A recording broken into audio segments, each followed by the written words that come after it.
Hey guys, Peter here to do an album review. Today I'm here to tell you all about the latest from Nyktophobia, What Lasts Forever, self-released on August 7th. It has 9 tracks, 33 minutes in length, and this is the band's third full-length studio album.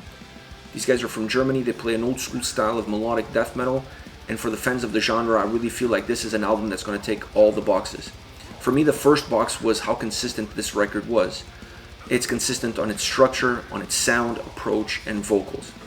I felt that they created an album that's very cohesive and linear and allows the songs to be such that have certain qualities or certain elements that are true on every single song, perhaps mixed in a different way, but still present on every single song. And then the quality in which they're put together, it's at a very high level across all 9 tracks. And from there, you get that consistent approach.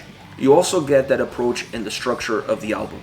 It starts off with an intro track, instrumental intro track, that bleeds into the second track of the album. I almost wish they just created one really long track, because if you're listening to the album on shuffle, missing that intro before the second song really takes something away from the impact of the track. But if you're listening to the album in order, you get that full essence of starting off with an incredible melodic instrumental intro that bleeds into the second track, and you're going to get that more. You're actually going to get that quite a bit throughout this record. They do a lot of that bleeding from one track to the other, which adds to that consistency, it adds to the fluidity, and makes the album move so fast through all 9 tracks. You blink and you're at the end of the record. Now, from a sound perspective, I felt that there are 2 main elements that really dictate where this record goes, and that is the guitars and the drums. I love the sound of the guitars on this album. This is a very melodic, melancholic record, and the guitars carry pretty much the brunt of that weight. They're very driven, have a very clear and crisp sound. They don't muffle themselves, they don't have a deep approach. They really float as the melody floats through every single song on this album. The drums is kind of the weight that brings everything down, bringing a lot of heaviness to the table, bringing a lot of presence, really laying the groundwork for everything else and allowing everything else to be as melodic as it is, because the drums add so much power, so much aggression, so much heaviness to the songs. Now, there's some tracks where the guitars morph from that melodic approach and match the intensity of the drums, but overall, when you're looking at the big picture, the drums are really there for the heaviness and substance, while the guitars allow you to float with that melancholic melody. Now, the vocal approach, while being dynamic because they use 2 different styles, a more grunt, lower style, harsh vocals, and then more of a screaming vocal approach, it's consistent across every single track because you're going to get those 2 styles on every single song. So you're going to have the dynamic, the duality of having these 2 styles, these 2 approaches that really gives life to the songs. It almost feels like you're listening to a dialogue as you're moving through the lyrics of each song, but at the same time, because you're using it on a consistent basis on every track of the album, you start to get used to it, and allows the record from a vocal perspective to be very linear across all 9 tracks. I love that. I love the ability that they had of throwing a little bit something different at us, because it changes the way the songs are put together, because those 2 styles will come within different places of the song, never used in the same way, but just having the same desired outcome.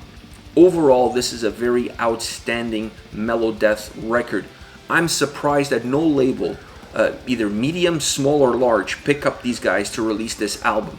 This is a band that knows what they're doing, they know what they want, and they know how to go and get it.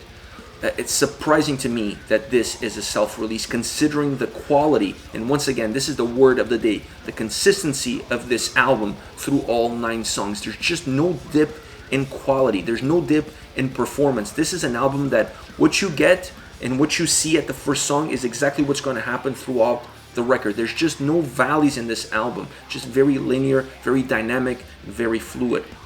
As far as songs are concerned, I want to start off with Echoes of the Past. The opening guitar melody is outstanding. It really is. It really sets the tone, not only for this song, but that melody as it comes in sets the tone for what you can expect as far as the melodic, melancholic approach of this record is concerned. When the drums kick in, the power and the aggressive value of the song just skyrockets. You just feel, it almost feels like the volume has gone up when the drums come in. They keep the melody on the track. The melody is not there just at the beginning and then it dissipates as the song becomes heavier. That melody is always present there, sometimes more in the forefront, sometimes it drops more into a different layer of the mix, but you always feel like that melody is consistent throughout the track. It gives the song a bass line, and that's very important. The drums are really the dynamic mechanism within the track, because with the drums you get peaks and valleys. You get moments of a lot more aggression, a lot more heaviness, and then you get moments where the drums are a little bit more subdued. The vocals come in with those two different styles, and that creates another dynamic element to the song. I like how the guitars feel very linear, very flat all the way throughout. You don't get too much variation from them, and you get the variations coming from the two different vocal approaches and how the drums come in and out of the song with heaviness and a little bit more of a subdued approach. Love how the song is put together. Next, the appearance of the Seven Sons.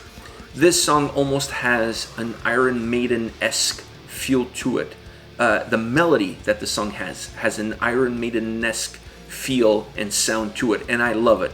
Almost if Iron Maiden was to make a melodic death metal song, perhaps this would be the output. And actually, when you look back at the record, when you listen to this album, there's a lot of Iron Maiden influences into the melodies that the record holds, and I really like it because it makes the album even more melodic. And then when you add all the aggression, you have the perfect balance for a melodic death metal album. But this song really has that Iron Maiden flavor to it. I love it. It allows the aggression to be unleashed, to have a lot of heaviness. The volume increases in the song, and when you alternate the deep, harsh vocals with the screaming vocals, you really have a great mechanism in order to give the song peaks and valleys from a vocal perspective, more so in this song than in the previous song. In the previous song, I felt that they balanced that duality a lot better. Here, you're going to get the vocals creating the peaks and valleys throughout the song. Once again, the guitars being very linear, very flat with that melody all the way through. The drums are a little bit more consistent on this song. I felt that they created more of a bass line, and they stayed there. They didn't give the track that up and down feel that you got on the previous track. Here, I felt that the vocals were really the ones switching it up and creating those peaks and valleys. Last but not least, Beyond the Horizon, a more somber and melancholic song. Definitely, I wouldn't call it the ballad of the record, but definitely the slower track. And by slower, I don't necessarily mean that it's not heavy, because it still is a very heavy track.